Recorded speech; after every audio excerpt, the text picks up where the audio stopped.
அப்போ ஜெயலலிதா அவர்கள் வந்து அவங்களுடைய அந்த அம்மாவுடைய வாயால் பன்னீர்செல்வம் வந்து தொண்டரா கிடைச்சது நான் செய்த பாக்கியம்.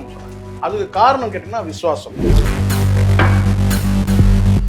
ஆனா கடந்த கால பயணங்கள்ல நீங்க பாத்தீங்கன்னா ஒரு கடைநிலை ஊழியராக தொடங்கி உச்சபட்சமா ஒரு முதலமைச்சராகவே கூட வந்து நியமனம் செய்யப்பட்டார். அவர் தனிக்கட்சி தொடங்கி அதுல வந்து இவர் எப்படி இருக்கிறாரு, எப்படி செயல்படுறாரு, அது தனிக்கட்சி தொடங்கும் தெரியும். தனிக்கட்சி தொடங்குறது உட்பட இதையெல்லாம் கடந்து அவர் திரு விஜய் அவர்களுடைய வருகையை வரவேற்கிறார். இப்ப இந்த ஒரு சான்று கொடுக்குறாங்கல்ல, விஜய்க்கு சான்று கொடுக்குறாங்கல்ல, எந்த குவாலிட்டி வந்து எது வந்து ஹெவியா இவர் லைக் பண்ணாரு சார்? சிறந்த ஒரு எதிர்கட்சி தலைவர் துணிச்சலோட செயல்படுறாரு. என்ன துணிச்சலோட செயல்? இப்ப ஞாயிற்றுக்கிழமை ஒரு பெரிய போராட்டம் பண்ணிருக்காரு. என்ன பெரிய போராட்டம்? 3 நிமிஷம். நீங்க ஒரு விஷயம், ஒரு ஆர்ப்பாட்டம் பண்றீங்க. ஆர்ப்பாட்டத்துல வந்து நீங்க வந்து அரசை விமர்சிக்கிறீங்க, காவல்துறையை விமர்சிக்கிறீங்க. காவல்துறைக்கும் வலிக்க கூடாது, அதிமுக வலிக்க கூடாது. அது ஏன் வந்து பாத்தீங்கன்னா வந்து இந்த லாக்அப் இருக்கிற 2ஆ பிரிக்கிறீங்க. தருதலைகள் அத்தனையும் கேட்கிறேன். அது இவர் சொன்னதெல்லாம் இருக்கட்டும், முதலமைச்சர் சொன்னதெல்லாம் இருக்கட்டும், உன் பார்வை என்ன சொல்லு? சாத்தான்குளம் மேட்டர்ல இப்ப நான் கேட்கிறேன், சாத்தான்குளத்துக்கு நீ போகல, இவன் திருபுவனம் மட்டும் போன, எப்படி? அதுதானே சரியா இருக்கு முடியும்? அது எப்படி சரியா இருக்கு? எங்க பிணத்தை வச்சு கிடையாது உங்களோட சார்.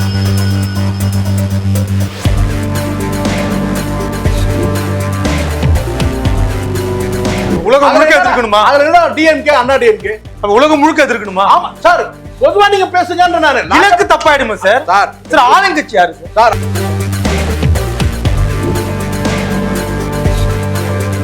ஒழுங்கா பேசணும். அப்புறம் நீங்களும் வந்து பாத்தீங்கன்னா அறச்சீற்றமா புரிஞ்சு அறச்சீற்றம்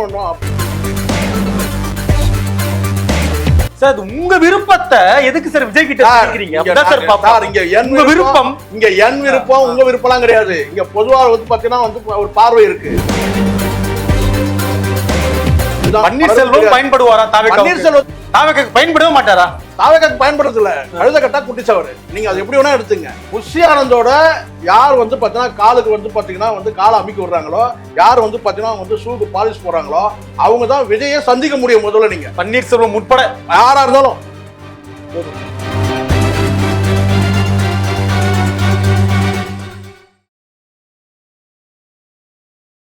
சென்னை சில்க்ஸின் ஆஹா ஓஹோ ஆடி சேல் 50% வரை தள்ளுபடி.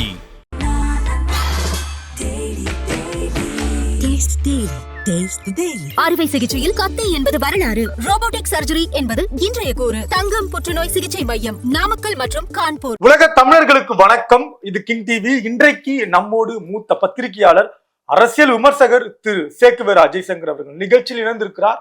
சார் நன்றி சார். வணக்கம் சார். தமிழ்நாட்டு அரசியல் களம் நாளுக்கு நாள் பல பரிணாம வளர்ச்சி அடைந்து கொண்டிருக்கிறது. அந்த வகையில செப்டம்பர் 4ஆம் தேதி ஒரு கட்சி பெயரையே அறிவிப்பதாக திரு பன்னீர்செல்வம் தரப்புல இருந்து பல தகவல்கள் வெளிவாகிறது.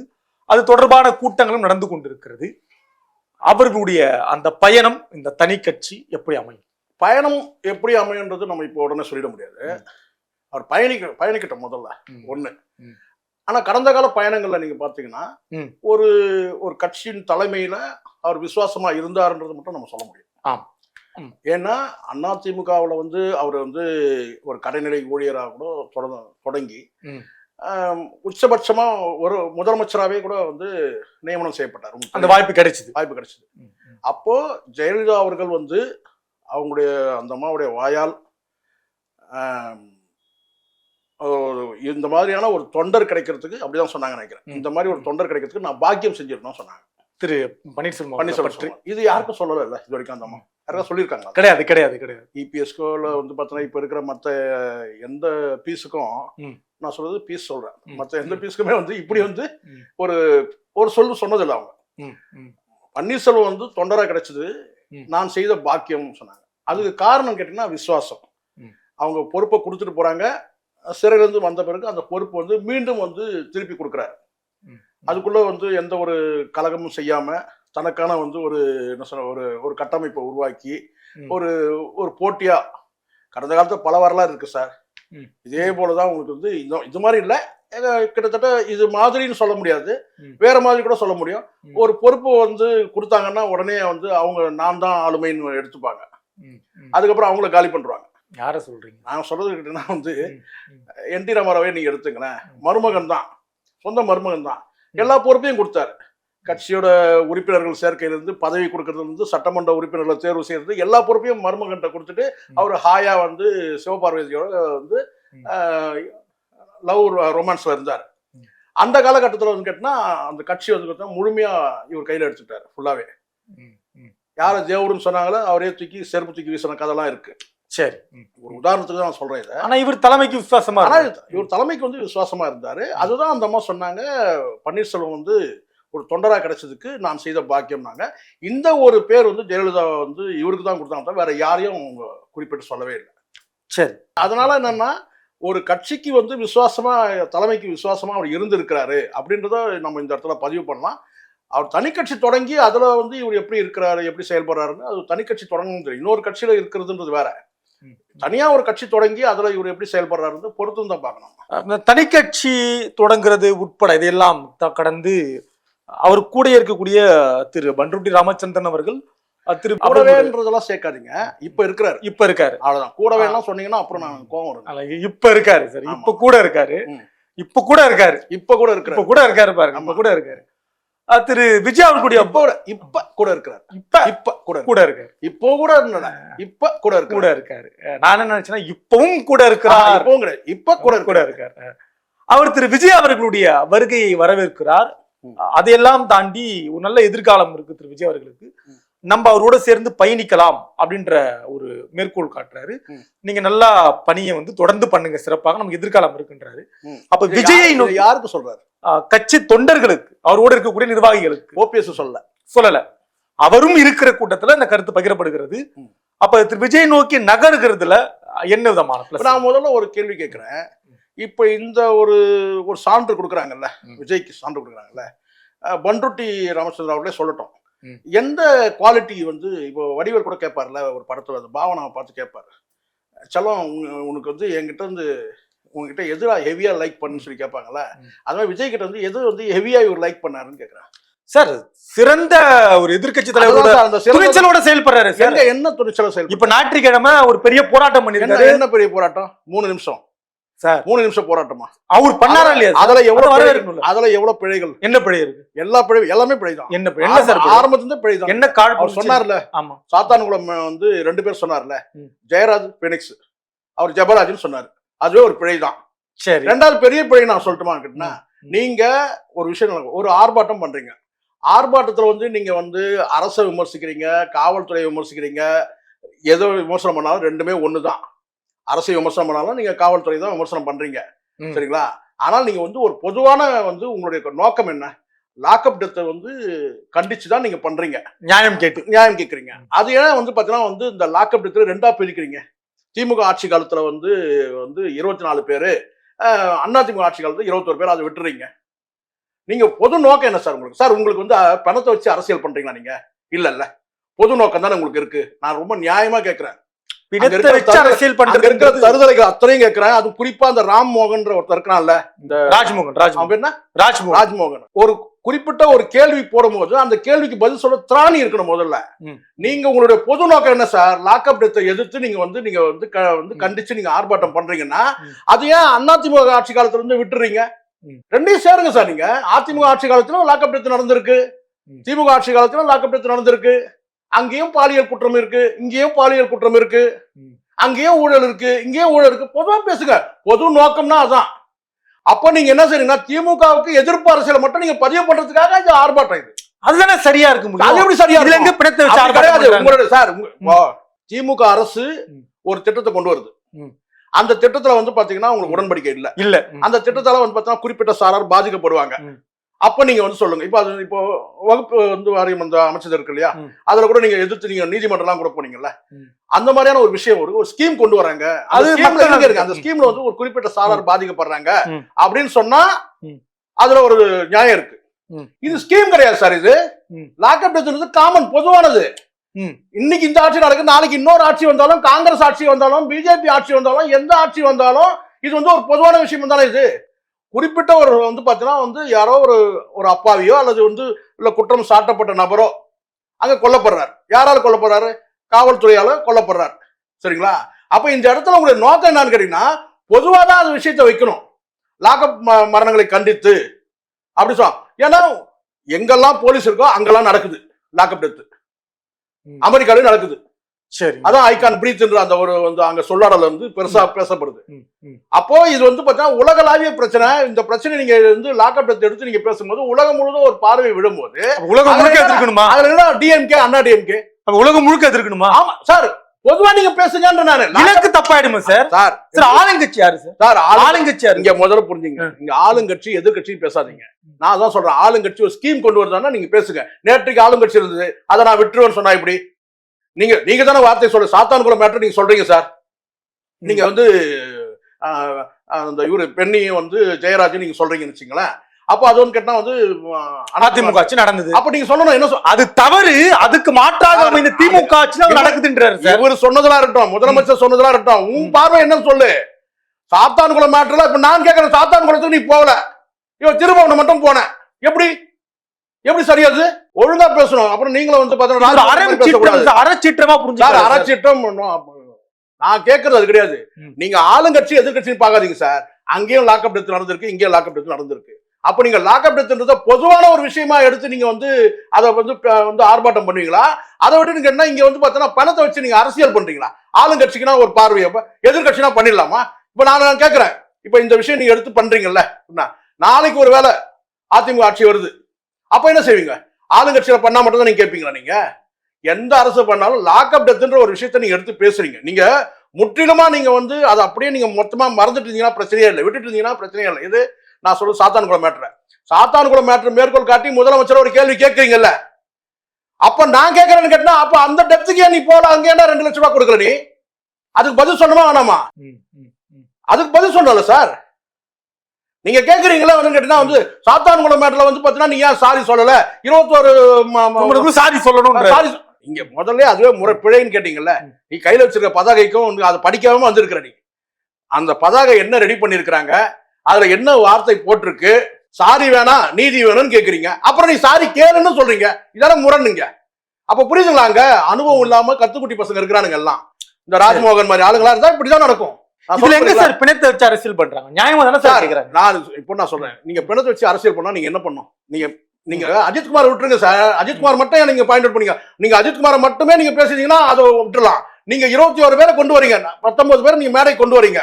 அந்த 10 பேர் கொண்டு வரீங்கன்னா அதிமுக ஆட்சியில் ஒரு 21 பேர் அவங்களே கொண்டு வந்திருக்கலாம்ல சார். உங்க விருப்பத்தை எதுக்கு சார் விஜய் கிட்ட கேக்குறீங்க? இங்க விருப்பம், இங்க என் விருப்பம் உங்க விருப்பம்லாம் கிடையாது. இங்க பொதுவா வந்து பாத்தீங்கன்னா வந்து ஒரு பார்வை இருக்கு, சமூக பார்வைன்னு இருக்கு, ஒரு சம்பவத்தின் மீதான வந்து ஒரு பார்வை இருக்கு. இப்ப நம்ம ஏன் உட்கார்ந்து பேசிட்டு இருக்கிறோம்?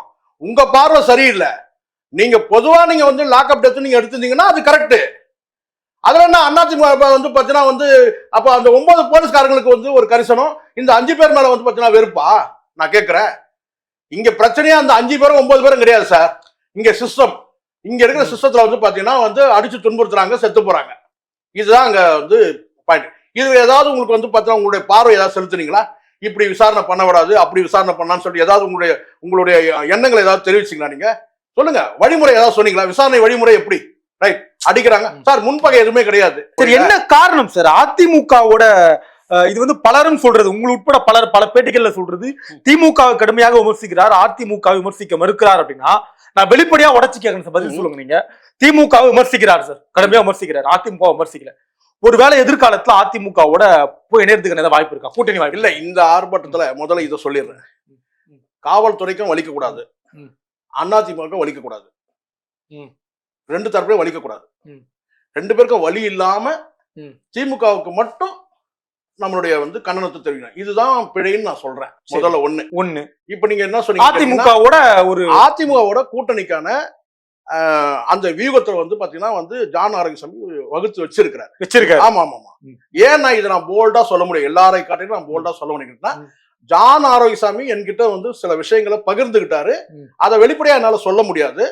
ஆனால் வந்து சொல்றேன், அப்படி ஒரு மூவ்மெண்ட் இருக்குன்னு மட்டும் சொல்ல முடியும். இருக்கு, அதுதான் நாகரிகம். எல்லாத்தையும் சொல்ல முடியாது. பல விஷயங்கள் வந்து என்கிட்ட வந்து பகிர்ந்துக்கும் போது நான் சொல்றது இப்ப இல்ல, ஒரு 2-3 மாசத்துக்கு முன்னாடி இந்த மாநாடு நடந்தது இல்லையா, அந்த டைம்ல வந்து பல விஷயங்கள் வந்து அவர் வந்து ஷேர் பண்ணாரு. அப்போ வந்து முழுக்க ஜான் ஆரோக்கியசாமிக்கும் அங்க புசி ஆனந்துக்கும் ஒரு பெரிய தள்ளுமுள்ளு இருக்கு. அங்க ஒரு தள்ளுமுள் இருக்குன்னு வச்சுங்களேன். ஆனால் இவர் வியூக அமைப்பாளர் என்ற முறையில இப்ப நீங்க ஒரு விஷயம் முதல்ல சொல்லிடுறேன். ஜான் ஆரோக்கியசாமி எல்லாரும் இதையே சொல்லிட்டு இருக்காங்க. இது வரைக்கும் அவர் எங்கேயாவது ஒரு ஸ்டேஜ்ல இல்ல எங்கேயாவது அவருடைய படத்தை காட்டிடுங்க. நீங்க எத்தனை நிகழ்ச்சி இருக்கு, எந்த நிகழ்ச்சியிலும் அவருடைய போட்டோ நீங்க இப்ப போடுற போட்டோலாம் இந்த கூகுள் எடுத்து போடுறாங்க. இதான் உண்மை. நான் நேரில் பல முறை சந்திச்சு பேசி இருக்கிறேன். அவருடைய அழைப்பின் பேர்ல சரி நல்லா பண்ணி. அதனால அவருடைய வியூகம் என்னன்னு கேட்டா அதிமுகவோட போறதுக்கு ரெடி சார். தயார். விஜய் அவர்கள் தயாரா? விஜய் அவர்களுக்கு தயார்னா இவர் சொல்றதுதான் விஜய். அங்க தெளிவா கேக்குறேன் சார். திரு விஜய் அவர்கள் ஓபிஎஸ் உடைய மனம் ரெண்டு பேரும் தயாரா இருக்கா? விஜய்க்கு தனியா யோசனை தான் கிடையாது. அங்க எல்லாமே டிக்டேஷன் பாத்தீங்கன்னா ஜான் ஆரோக்கியசாமி தான்.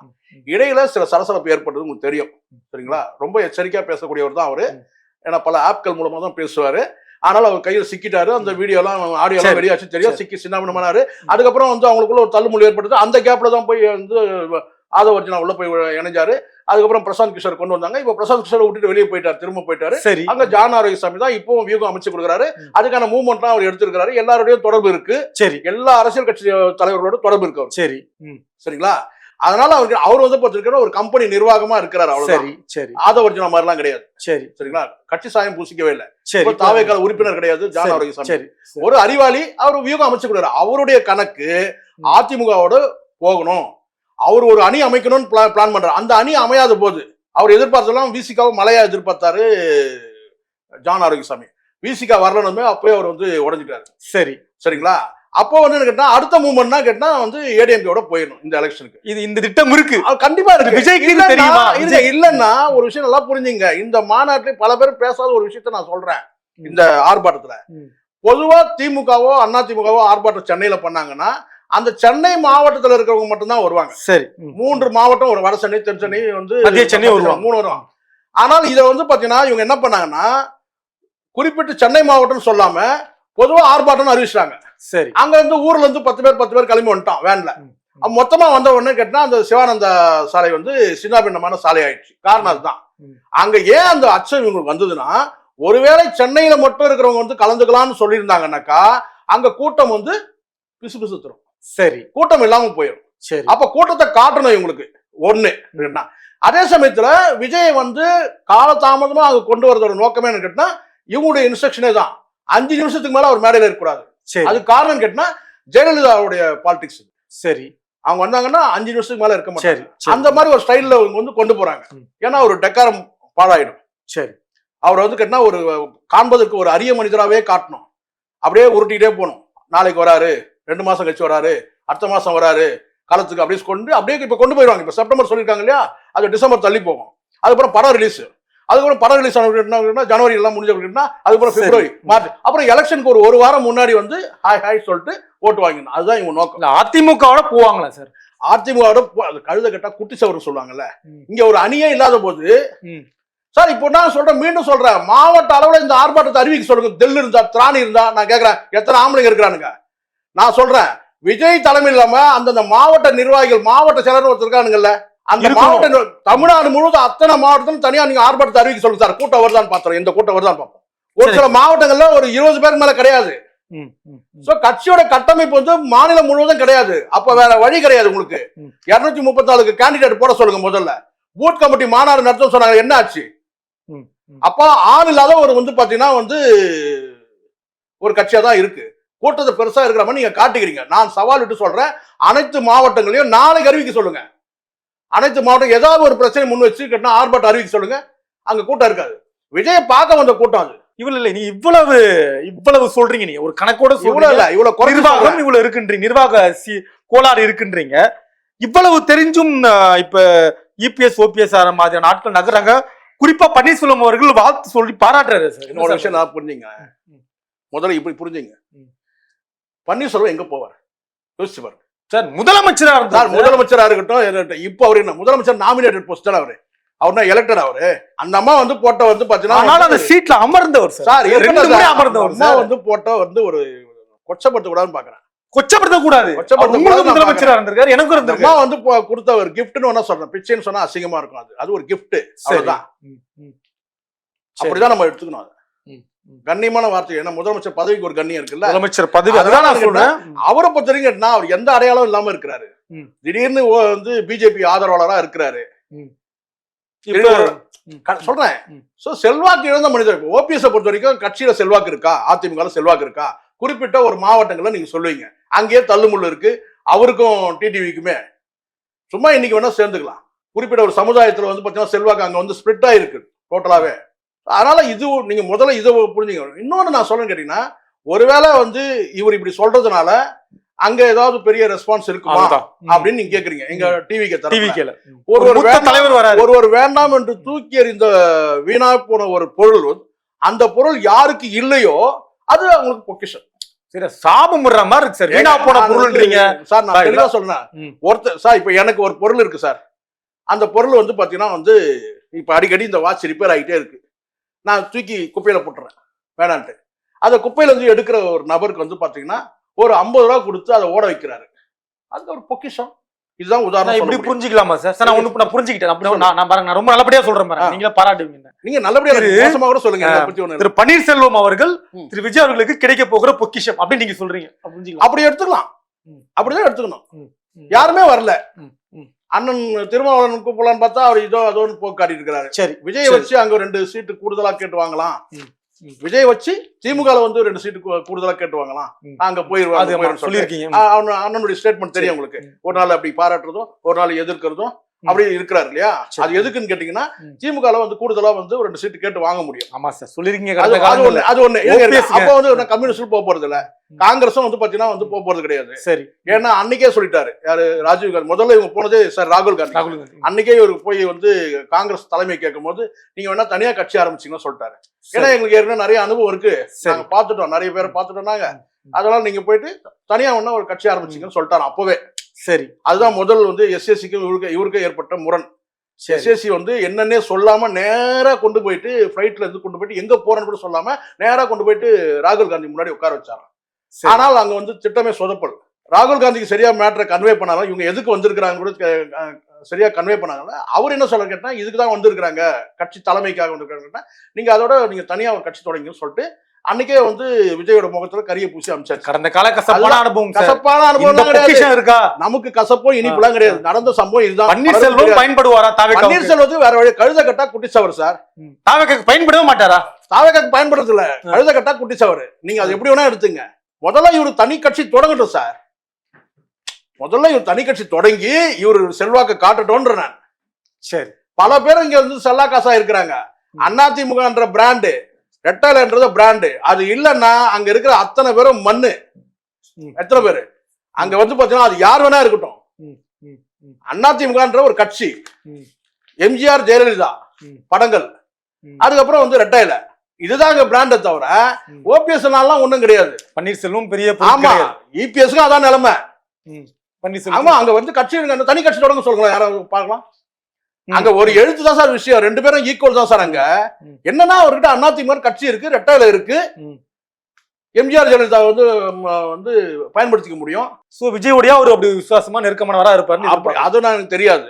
விஜயோட நெருக்கமா விசுவாசமா இருக்கணும்னு சொன்னா யாரா இருந்தாலும் புஷி ஆனந்த் காலுக்கு வந்து பாத்தீங்கன்னா ஷூக்கோ அல்லது காலுக்கு செருப்புக்கோ வந்து பாலிஷ் போடணும். யாரா இருந்தாலும் சார் வம்படியா பேசுறீங்க. வம்படிலாம் கிடையாது, இதுதான் உண்மை. நான் திரும்ப சொல்றேன் சார், நீங்க வந்து விஜய் ஒரு பொருட்டே கிடையாது சார். நான் மீண்டும் சொல்றேன், விஜய் ஒரு பொருட்டே கிடையாது. புஷி ஆனந்தோட யார் வந்து பாத்தீங்கன்னா காலுக்கு வந்து பாத்தீங்கன்னா வந்து காலை அமிக்கி விடுறாங்களோ, யார் வந்து பாத்தீங்கன்னா வந்து ஷூக்கு பாலிஷ் போடுறாங்களோ அவங்க தான் விஜயை சந்திக்க முடியும். முதல்ல நீங்க பன்னீர்செல்வம் உட்பட யாரா இருந்தாலும் போதும் சார், யாரா இருந்தாலும் சொல்றேன், இதுதான் உண்மை. இல்லைன்னா சவுத்துல அடிச்ச பந்து மாதிரி பலரும் வந்து வெளியேறது. எதனால? அங்க நிலைமை அப்படி இருக்கு. இதுதான் உண்மை. சரிங்க, அவங்க கேட்டு அவர் சொன்னாதான் நீங்க பேச முடியும். நீங்க ஏதோ கற்பனை பண்ணிட்டு நீங்க போற. அதனாலதான் சொல்ற ஜான் ஆரோக்கியசாமி ஒரு தெரிஞ்சோ தெரியாம சில வார்த்தை சொன்ன ஒரு வார்த்தை என்னன்னா, எங்கிட்ட சொன்ன வார்த்தை, விஜய் கல்ட்டு 10 ஜெயலலிதாவுக்கு சமம். 10 ஜெயலலிதாவுக்கு சமம். இவங்க ஒரு ஜெயலலிதாவுக்கு வந்து பாத்தீங்கன்னா இவங்க வந்து எப்படி நடந்துட்டாங்க உங்களுக்கு தெரியும். ஹெலிகாப்டருக்கு வணக்கம் சொன்னவங்க ஒரு ஜெயலலிதாவுக்கே. அவங்க ஹெலிகாப்டர்ல இருப்பாங்க. அவங்க ஏரோப்ளைனுக்கு ஹெலிகாப்டருக்கு வணக்கம் சொன்னவங்க, டயருக்கு கீழே குடிஞ்சவங்க எல்லாம்.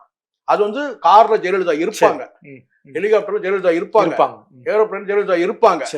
இங்க வந்து விஜய் கார் வந்து எம்டியா போச்சுன்னா அதை வேணா நீங்க வந்து உங்களுக்கு வழங்குறதுக்கு ஒரு அனுமதி கிடைக்கும். புஷியானந்த் கொடுப்பார். எம்டி கார் போகுது இல்லையா, அந்த காரை வேணா நீங்க மற்றபடி விஜயெல்லாம் நீங்க பார்க்க முடியாது. ஏன்னா 10 ஜெயலலிதா சமம். சொன்னது யாரு? நீங்க தான் போட்டு ஜான் ஆரோக்கியசாமி. இது தெரியாம சொல்லிட்டாரு. நான் போய் சொல்ல மாட்டேன் சார், சத்தியமான உண்மை இது. சரி, இது உண்மை அவர் சொன்னது. நினைச்சா இபிஎஸ் எல்லாம் வந்து அவரை சந்திச்சிட முடியாது. யார? விஜய். அது நிறைய புரோட்டோகால் இருக்கு. எல்லா புரோட்டோகாலும் எங்க போய் நிக்கும்னு கேட்டீங்கன்னா புஷியானந்தோட நிக்கும். ஆனா சொல்லிக்கிறாரு, அவ்வளவுதான், முடிஞ்சிச்சு. நினைச்சாலாம் நீங்க சந்திக்க முடியாது. ஒரு மக்கள் தலைவரா வந்து சிறிது கடுகளவு கூட வந்து பார்த்தீங்கன்னா தகுதி இல்லாத ஒரு நபர் விஜய். மக்கள் தலைவர் 3 நிமிஷம் வெயில், வேகாத வெயில் நிக்கிறான். அங்க 3 மணி நேரம் நிக்கிறான். 3 நிமிஷம் நீ ஆர்ப்பாட்டம் பண்ணாம போய் என்னவோ அங்க வந்து குறைஞ்சபட்சம் ஒரு 10 நிமிஷம் வந்து பார்த்தீங்கன்னா அந்த தொண்டர்கள் முன்னாடி உன்னால நிக்க முடியல. அப்புறம் நீ என்ன பெரிய ஆர்ப்பாட்டம் பண்ணி கிழிச்சிருவ? நான் கேட்கிறேன். அங்க இருக்கிற ராஜ்மோகனுக்கு இவனுக்கெல்லாம் வந்து காண கிடைக்காது. அவன்லாம் எங்க வந்து யூடியூபராகவே வந்து காலத்து தள்ளிட்டு போயிருப்பான். யாரு? ராஜ்மோகன். அவனுக்கு கொண்டு வந்து அந்த பதவி கொடுத்து தான் பாக்குறோம். வாங்கின காசுக்கு மேல கூவுறான். தொடர்ந்து பேசலாம் சார். நன்றி சார். நன்றி சார். சென்னை சில்க்ஸின் ஆஹா ஓஹோ ஆடி சேல் 50% வரை தள்ளுபடி.